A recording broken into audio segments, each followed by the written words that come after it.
This is the LIU Post Game Recap. Hey there, Pioneers. Welcome to another episode of your LIU Post Game Recap. I'm Jackie Nicoforo. And I'm Stephanie Rule.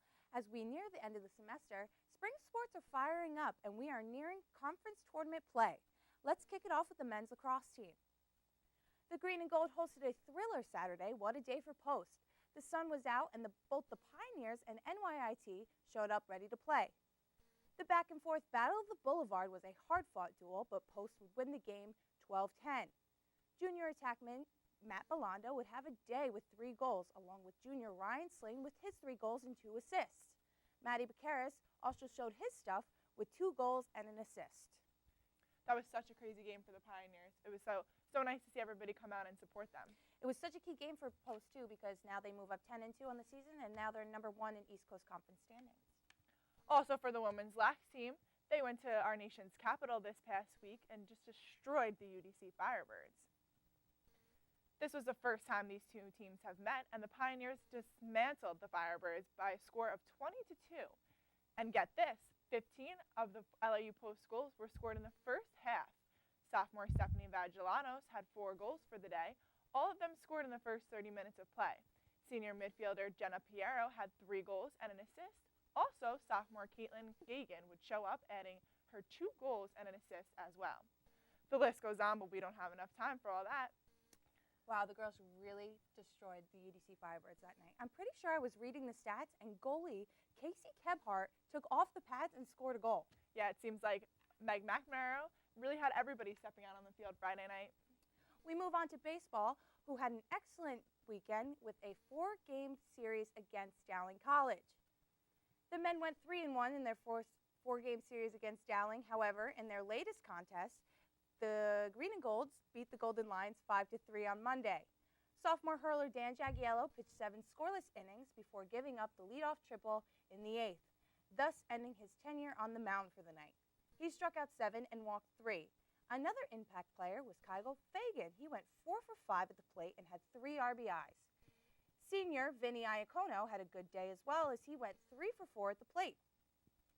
The men would say hot as they took one from Dominican College this Thursday afternoon.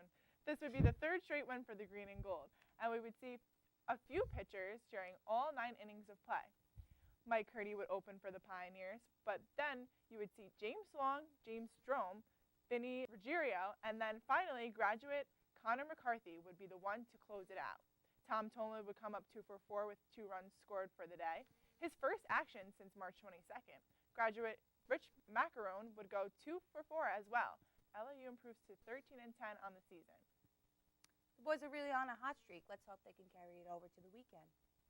The track and field team took to the USMMA 8-way meet, where the men took 6th and the women took 7th overall. We saw winnings from Dale McDonald in the 200 and 400-meter races. We also saw first-place finishes from Danae Glover as she took the triple jump. Overall, there were 8 first-place finishes in the meet. That's awesome for the track team after being reinstated this year. On to the tennis courts now, where the LIU Post women's tennis team competed in its first match of the spring. The ladies fell to Adelphi by an 8-1 team score. Lucy Krateska picked up the 1 lone point for the Pioneers in single play, winning her match 8-6. Now, I bet a lot of people didn't know that tennis still competed in the spring. Well, that's just another LIU Post program that celebrates such a great athletic year. We wrap up the recap with the women's softball team, who was also in action this week.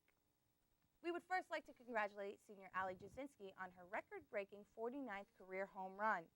This happened on a sweep of Dowling Sunday, where it also happened to be Make-A-Wish Day. Jasinski had a very close ties with the foundation as they made her a wish back in 2008. So congratulations, Allie. We move on to the action where the Green and Gold played 9 games in just the past 5 days. The Green and Gold swept teams including Dowling, Bridgeport, Stack, and Pace. They only lost 1 game, which was a split with Mercy College Saturday.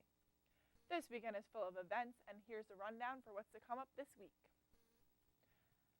On Friday, the baseball team kicks off a 3-day series with Bridgeport. The Pioneers will host the Purple Knights in a doubleheader on Saturday. Also on Saturday, the women's lax team hosts St. Thomas Aquinas. It's senior day, and they will be raising awareness for cystic fibrosis that day. The crazy Saturday continues as the men's lax team heads to Brookhaven to face Dowling College. The track and field team is at the East Coast Conference Regionals on Saturday in Rochester. And softball has a busy weekend ahead with doubleheaders Saturday against St. Thomas Aquinas and Sunday at Queens. And finally, the women's golf team will compete in a 2-day invitational in East Stroudsburg, Pennsylvania. The action begins Sunday. That's all we have here for you today at the LIU Post Game Recap. I'm Jackie Nicoforo. And I'm Stephanie Rule. Have a great week.